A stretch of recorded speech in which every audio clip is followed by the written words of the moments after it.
Hi friends, ఇవాల్టి blog వచ్చేసి వరలక్ష్మి పూజ blog అయితే మీతో షేర్ చేసుకుంటున్నాను. ఫ్రెండ్స్, నేను ఎలా చేసుకున్నాను, మా ఇంటికి వచ్చిన మహాలక్ష్ములకి ఏమేమి ఇచ్చాను వాయినంగా అనేది ఈ బ్లాగ్లో అయితే కనుక షేర్ చేస్తాను. కంటిన్యూస్గా చూడండి, స్కిప్ చేయకుండా చూడండి. అప్పుడే మీకు అర్థమవుతుంది నేను ఎలా చేశాను ఏంటి అనేది. నేను ఎన్ని ప్రసాదాలు చేశాను అంటే చాలామంది 9, 5 ఇలా అంటారు కదా, ఎన్ని చేశాను ఏంటి అనేది ఈ బ్లాగ్లో మీతో షేర్ చేసుకుంటాను. ఫ్రెండ్స్, హాయ్ ఫ్రెండ్స్, హలో అందరికీ నమస్కారం. Welcome to our channel Prasav Mohan వంటిల్లు. ఇంకా ఇక్కడైతే కనుక వరలక్ష్మి వ్రతం పూజ అంటేనే అందరి ఆడవాళ్ళకి అదొక తెలియని వైబ్ కదా. వైబ్ అని కాదు కానీ అదొక తెలియని ఏదో ఫీలింగ్ అండి. అర్లీ మార్నింగ్ 2కు 3కి లేచే వాళ్ళు కూడా ఉంటారనమాట. వరలక్ష్మి వ్రతం వచ్చిందంటే కంపల్సరీగా ఎంతమంది లేచారని నాకు కామెంట్ బాక్స్లో షేర్ చేసుకోండి. ఇంకా నేనైతే గిన 4కి అయితే లేచానండి. మామూలుగా అయితే గిన ఎక్కువ అంటే ఎక్కువ ప్రసాదాలు ఏం ప్రిపేర్ చేసుకోదలుచుకోలేదు.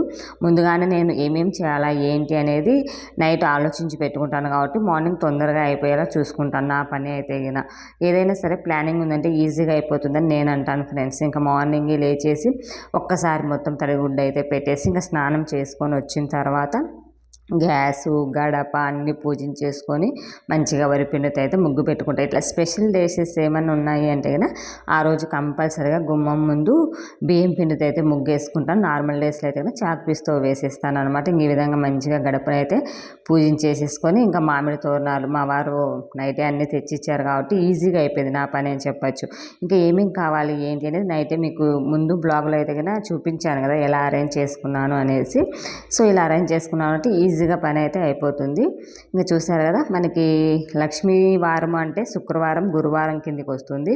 సో మెయిన్లీ అమ్మవారికి ఇష్టమైన ముగ్గు అనమాట అష్టదళ ముగ్గు, అంటే 8 రేకుల ముగ్గు అనేది చాలా ఇష్టం అనమాట అమ్మవారికి. సో కంపల్సరిగా నేనైతే కనుక ప్రతి ఫ్రైడే మంగళవారం ఇలాంటి స్పెషల్ డేస్కి అయితే కనుక ఇలా అష్టదళ ముగ్గు అయితే వేసి మంచిగా పసుపు కుంకుమ వేసి అటు ఇటు 4 గీతలు గీసి అందులో కూడా పసుపు కుంకుమ వేస్తాను. అలాగే ఇంకా వరలక్ష్మి వ్రతం అంటే అమ్మవారి పాదాలు వేసి మంచిగా ఆహ్వానిస్తానండి. అంటే మన ఇంట్లోకి ఆహ్వానించినట్టుగా అమ్మవారి పాదాలు అయితే గడప దగ్గర వేస్తానన్నమాట. పాదాలకు కాస్త పసుపు కుంకుమ ఫ్లవర్ పెట్టేసి నమస్కరించుకొని తర్వాత అయితే కనుక నిత్య పూజ ఎలా చేసుకుంటానో సేమ్ అలాగనే, అంటే ఇంట్లో దీపం ఎలా పెడతామో సేమ్ యాజ్ యూజ్గా ఇంట్లో కూడా నిత్య దీపారాధన చేసేసాను. ఇంకా కంపల్సరీగా కాళ్ళకైతే పసుపు రాసుకోవాలి. ఫ్రెండ్స్, గుర్తుపెట్టుకోండి, ఈ వరలక్ష్మి వ్రతం అనే కాదు ప్రతి శుక్రవారం రాసుకున్న చాలా మంచిది అనమాట. నిజం చెప్పాలంటే నేను ఇక్కడ వచ్చిన తర్వాత మర్చిపోయానండి శుక్రవారం రాసుకొని పూజ చేసుకోవడమే. లేదంటే కనుక హైదరాబాద్లో ఉన్నప్పుడు కంపల్సరీగా రాసుకునేదాన్ని ప్రతి శుక్రవారం అయితే కనుక.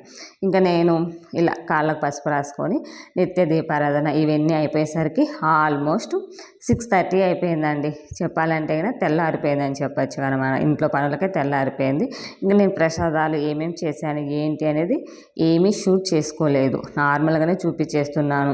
సింపుల్గా ప్రిపేర్ చేశాను. 5 రకాల ప్రసాదాలు అయితే ప్రిపేర్ చేశాను. ఇంకా మెయిన్ మా సైడ్ ఏంటంటే మా హస్బెండ్ వాళ్ళ సైడ్ కంపల్సరీ ఏ ఫెస్టివల్ వచ్చినా ఇంట్లో ఏదైనా సరే భక్షాలు అనేది మ్యాండేటరీ అని చెప్పచ్చు అనమాట. అంటే చెప్పారు, ఏ పండగ అయినా సరే ఇంట్లో కమురాసన అనేది లేపాలంటండి. కమురాసన అంటే ఏంటి అనేది నాకు కూడా ఫస్ట్లో తెలిసేది కాదు. తర్వాత చెప్పారు అనమాట, భక్షాలు చేసేటప్పుడు ఆ స్మెల్ వస్తుంది కదా, అదనేది ఇంట్లో కంపల్సరీగా ఉండాలి అని చెప్పారు. సో అప్పటి నుంచి నేను ప్రతి పండగకి అంటే ఇలా స్పెషల్గా చేసేటప్పుడు అయితే భక్షాలు అయితే కంపల్సరీగా చేస్తూ ఉంటాను. భక్షాలు, పరమన్నం, బెల్లమన్నం అండ్ పెరుగన్నం, వడపప్పు, పానకం, పులిహోర అంటే లెమన్ రైస్. కొందరు చింతపండుతో చేస్తారు, కొందరు నిమ్మకాయలతో చేస్తారు.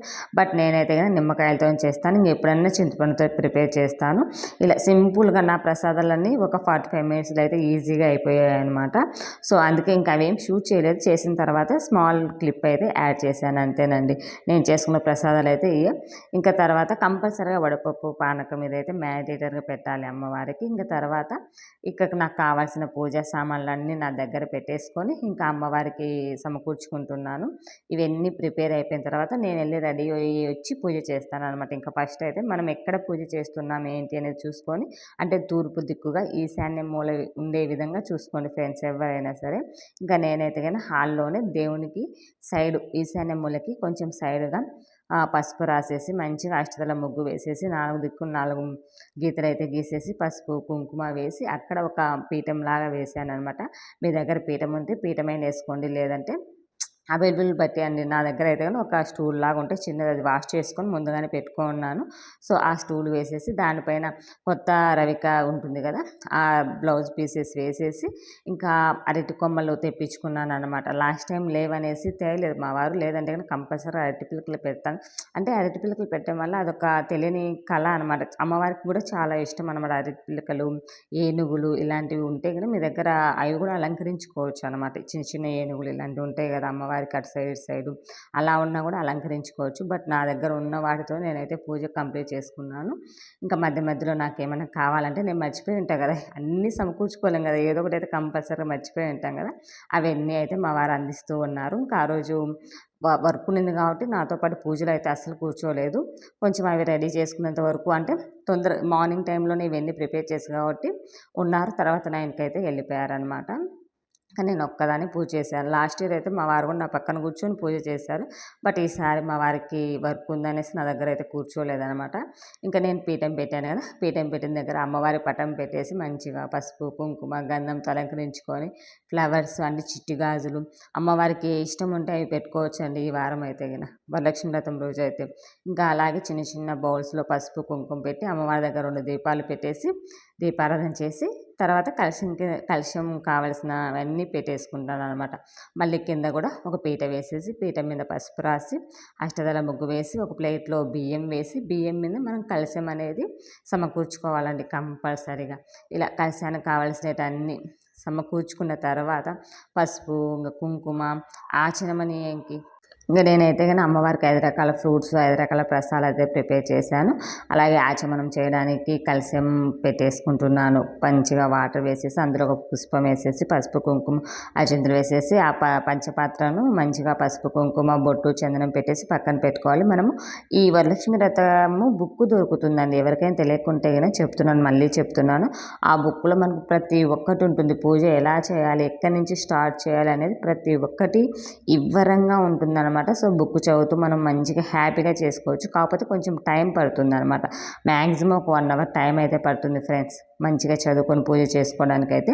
ఇంకా ఫస్ట్ అయితే గనక నేను అమ్మవారి దగ్గర దీపం అయితే పెట్టేసి నమస్కరించుకొని, అమ్మ ఏదైనా తెలిసి తెలియక తప్పులు చేస్తే నువ్వే క్షమించు తల్లి, పూజ అయితే ప్రారంభిస్తున్నానని నేను మనసులో అనుకొని ఇంకా తర్వాత అయితే పూజ ప్రారంభిస్తానన్నమాట. ఫస్ట్ మన పూజ వచ్చేసి వినాయక దగ్గర నుంచి స్టార్ట్ అవుతుందండి. పసుపుతో గణపయ్యని చేసేసుకొని గణపయ్యకి పసుపు, కుంకుమ, గంధం, ప్రసాదంగా బెల్లం ముక్క పెట్టేసి ఆయన హారతి ఇచ్చి ఆ తర్వాత మన వరలక్ష్మి వ్రత అమ్మవారిని ఆరాధించాలన్నమాట. మెయిన్ వచ్చేసి ఇంకా నాకు ఇవన్నీ అయిపోయిన తర్వాత మనకి మధ్యలో తోరణం కట్టుకోవాలి. 9 గ్రంథులతో ముళ్ళు వేసేసి ఒక్కొక్క ముడి అనమాట. 9 ముళ్ళు వేసేసి ఒక్కొక్క ముడికి ఒక్కొక్క ఉంటుందన్నమాట శ్లోకం. అది చెప్పుతూ పసుపు, కుంకుమ పెట్టేసి ఆ తోరణాన్ని మనం కట్టుకోవచ్చు. నేనైతే 2 తోరణాలు చేశాను. మా పాప కూడా కట్టుకుంటానంటే ఇంకా మా పాపకైతే నేను కట్టేశాను.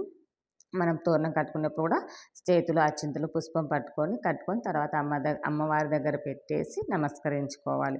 ఇంక తర్వాత మా వారొచ్చి తోరణం కట్టి వెళ్ళండి అంటే తోరణం కట్టి వెళ్ళిపోయారనమాట అంతే. మా వారు చేసిన పూజ ఏమన్నా ఉంది అంటే ఈరోజు నాకు తోరణం కట్టింది ఒక్కటేనండి. చూసారు కదా! షార్ట్ టీ షర్ట్‌లోనే ఉన్నారు.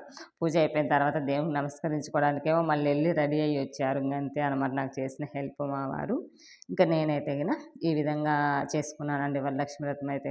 చాలా మంచిగా చేసుకున్నానని చెప్పొచ్చండి. కాకపోతే ఏంటంటే ప్రతి ఇయరు చిన్న కొంచెమన్నా బంగారు ఒక హాఫ్ గ్రామ్ అన్నా బంగారు తీసుకునేదాన్ని. బట్ ఈసారి నాకు కుదరలేదనమాట. ఇంట్లో సిచ్యువేషన్స్ ప్రాబ్లమ్ వల్ల ఏమీ తీసుకోలేదు. అంటే తీసుకోవాలని ఏమీ లేదు. మన ఇష్టం అనమాట. కాకపోతే నేనేంటంటే అంతో ఎంతో ఎత్తి పెట్టుకుంటే ఉంటుంది కదా! యూజ్ అవుతుంది, వేస్ట్ అయ్యేది కాదు కదా! అని అట్లా ఆలోచిస్తా. సేవింగ్‌లాగా ఆలోచిస్తాననమాట. బట్ ఈసారి కుదరలేదు కాబట్టి లాస్ట్ ఇయర్ తీసుకున్నట్టే ఉంటే పాలల్లో కొంచెం వాష్ చేసేసి మళ్ళీ అమ్మవారికి పెట్టుకోవచ్చనమాట.